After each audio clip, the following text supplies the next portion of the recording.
আসসালামু আলাইকুম রহমতুল্লাহি তাআলা বারাকাতুহু। ভিউয়ার্স, ইসলামী ছাত্র শিবির বাংলাদেশের নির্যাতিত মানুষের বন্ধু বলে মন্তব্য করেছেন বাংলাদেশ জামায়াত ইসলামের সম্মানিত সেক্রেটারি জেনারেল অধ্যাপক মিয়া গোলাম পরওয়ার। দেখুন এবং শুনুন এই ভিডিওতে।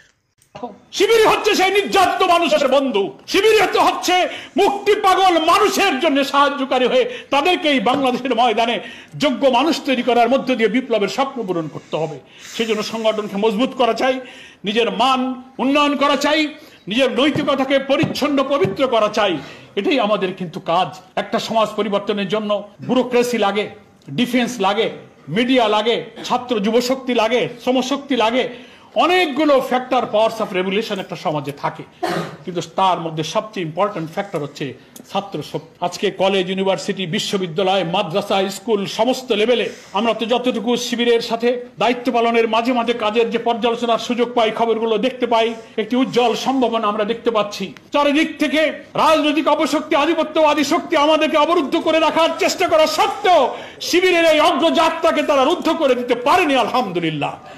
আমি তাই আশাবাদ ব্যক্ত করে আমার বক্তব্য শেষ করতে চাই। আজকের এই থানা দায়িত্বশীল সম্মেলন এমন এক সময় হতে যাচ্ছে, ভূ রাজনৈতিক ভাবে বাংলাদেশকে একটি চক্র গ্রাস করতে চাচ্ছে, নানামুখী ষড়যন্ত্রের মধ্য দিয়ে এই দেশের উদীয়মান ইসলামী শক্তির টুটি চেপে ধরতে চাইছে। সেই জন্য কলেজ